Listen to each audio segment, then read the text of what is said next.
بەدەنگی 62 ئەندامی بەڕێزی پەرلەمان پەسەند کرا.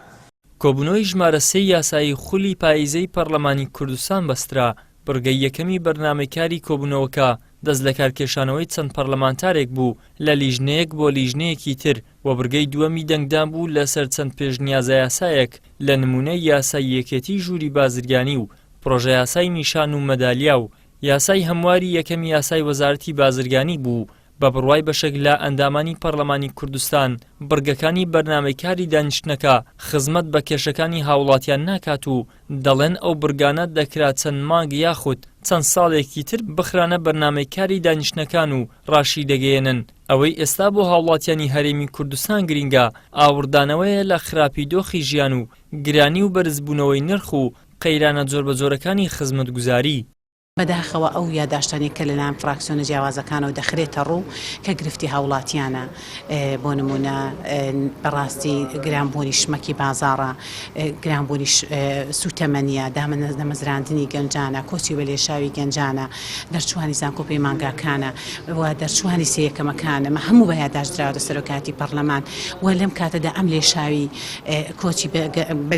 بەڕاستی ئەویش کە کۆچی گەنجان بە لە هەموو شار و شارەکان سەری هەڵدا ئەمەش بە چەند یاداشتێک ئاراسەکراوە دەبوایە بەخرێتە بەرنامەی کار و دەبوایە پەرلەمان قسەی هەبێت. پەرلەمانتاران نیگەرانن لەو دۆخەی بەسەر پەرلەمانی کوردستاندا هێنراوە و هەیمەنەی حکوومەت بەسەر پەرلەمانەوە بەشکاندنی شکۆی پەرلەمان پێناسە دەکەن و دەشڵێن بەدەمەوە نەچوونی پەرلەمانتاران بۆ کێشەکانی هاوڵاتیان وای کردووە متمانەی خەڵک بەو دامەزراوە گرنگەی یاسادانان و چاودێری لاواز بێت. بشكل طبعا افاد بدا اگر هندي خلك بچاوك سيفيك بري خود در برلماني بس از بيجن بلاني يعني فعله وان رد فعله وانا رد فعله كا زانستي بيتن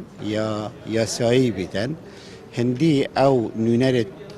يتراستقينا ونونرت كو خم وخيال وانا بخون نهنر برلماني البرلمان بشكل بيتن اذا افا نتيجه شيء نتیجه هنده اکو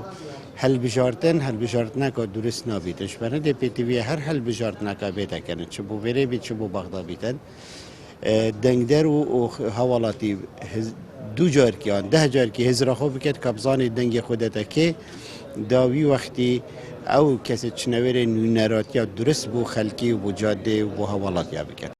بەهۆی هەیمەنەی حکوومەت لەلایەک و هەیمەنەی لایەنێکی سیاسی بەسەر دەستەی سەرۆکایەتی پەرلەمانی کوردستان لەلایەکی تردا خولی پێنجەمی پەرلەمانی کوردستان زۆرترین نیشانەی پرسیاری لەسەر دروست بووە و لە ئاست کێشە و ئاریشە قوڵەکانی کۆمەڵگەی کوردستاندا نەبووە جگە لە پەرلەمانتارانی ئۆپۆزیسیۆن سەرۆکایەتی پەرلەمان و فراکسیۆنەکانی دەسەڵات کەمترین قسە و هەڵوێستیان لێبینراوە.